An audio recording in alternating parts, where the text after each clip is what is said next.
Hi guys, നമ്മളിന്ന് ചെയ്യാൻ പോകുന്നത് ഒരു ട്യൂട്ടോറിയൽ വീഡിയോ ആണ്. റൈസിംഗ് ഷോട്ടാണ് നമ്മളിന്ന് ചെയ്യാൻ പോകുന്നത്. അതിന് മെയിനായിട്ട് വേണ്ട പ്ലെയർ റിക്വയർമെൻറ്റ്സ് എന്താണെന്ന് വെച്ചാൽ, ഞാൻ ചെയ്യാൻ പോകുന്നത് നെറ്റ് കൊണ്ടാണ്. അതിൻ്റെ പ്ലെയർ ഡീറ്റെയിൽസ് നമ്മൾ പോയാൽ റൈസിംഗ് ഷോട്ട് ഇങ്ങനെ റൈസിംഗ് ഷോട്ട് സ്കില്ല് വേണം മെയിനായിട്ട്. അതുമല്ല, ഒരു കിക്കിംഗ് പവർ 90+ ഉണ്ടെങ്കിൽ കുറച്ചുകൂടെ ബെറ്റർ ആയിരിക്കും. കിക്കിംഗ് പവർ നെറ്റ് 97 ഉണ്ട്. നമുക്ക് വീഡിയോയിലേക്ക് പോകാം. ഇത് പെർഫോം ചെയ്യുന്നതിന് നമ്മൾ 3 കാര്യങ്ങളാണ് അറിഞ്ഞിരിക്കേണ്ടത്. അതായത്, നമ്മളിത് കിക്ക് ചെയ്യുന്ന പ്ലേസ് എന്ന് പറയുന്നത് നമ്മുടെ അറ്റാക്കിംഗ് ജേണിന് തൊട്ട് മുന്നേ ആയിരിക്കണം. അല്ലെങ്കിൽ നമ്മളുടെ ഈ സെൻറ്റർ ബോക്സിൻ്റെയും ഡി ബോക്സിൻ്റെയും നടുക്കത്തെ ആ ഭാഗത്ത് ഇവിടെ വെച്ച് പ്ലേസ് ചെയ്താൽ നമുക്ക് കറക്റ്റായിട്ട് അത് പെർഫോം ആവും.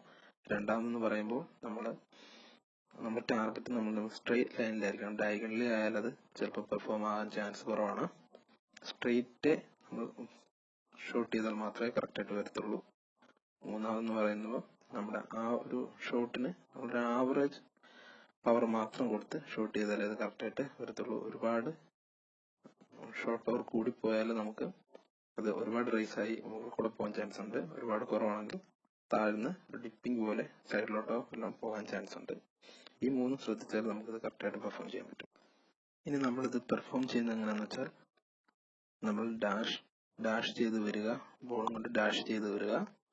നമ്മൾ സ്പ്രിന്റ് ചെയ്യുന്നതിന് വേണ്ടി നമ്മൾ ഡയറക്ഷൻ ബട്ടൺ മുന്നിലോട്ട് ഫ്ലിക്ക് ചെയ്യില്ലേ, അതോട്ട് ഫ്ലിക്ക് ചെയ്യുക. ജസ്റ്റ് അത് നമ്മുടെ കാലിലേക്ക് ടച്ച് ആവുന്നതിന് മുന്നേ നമ്മൾ ഷൂട്ട് ചെയ്യുക. റൈസായി പോയിക്കോളും. ക്ലാസിക് കൺട്രോളിൽ നമ്മൾ ഇതുപോലെ തന്നെയാണ് പെർഫോം ചെയ്യുന്നത്. ഡാഷ് ബട്ടണിൽ ക്ലിക്ക് ചെയ്ത് വരിക, സ്പ്രിന്റിന് വേണ്ടി ഫ്ലിക്ക് ചെയ്യുക, എന്നിട്ട് അതുപോലെ തന്നെ ആവറേജ് സ്പീഡിൽ ഷൂട്ട് ചെയ്യുക. കറക്റ്റായിട്ട് പെർഫോം ആയിക്കോളും. അപ്പോൾ ഇത്രയേ ഉള്ളൂ ഗൈസ്. 2 കൺട്രോൾസിൻ്റെയും കറക്റ്റായിട്ട് ഒരുവിധം മനസ്സിലായെന്ന് ഞാൻ വിശ്വസിക്കുന്നു. ഇതിനെന്തെങ്കിലും ഇനി ഡൗട്ട് ഉണ്ടെങ്കിൽ നിങ്ങൾ കമന്റ് ബോക്സിൽ ചോദിക്കുക. മാക്സിമം ട്രൈ ചെയ്ത് നോക്കുക. ഇത് സിമ്പിളായിട്ട് നമുക്ക് ചെയ്യാൻ പറ്റുന്ന ഒരു ഷോട്ടാണ്.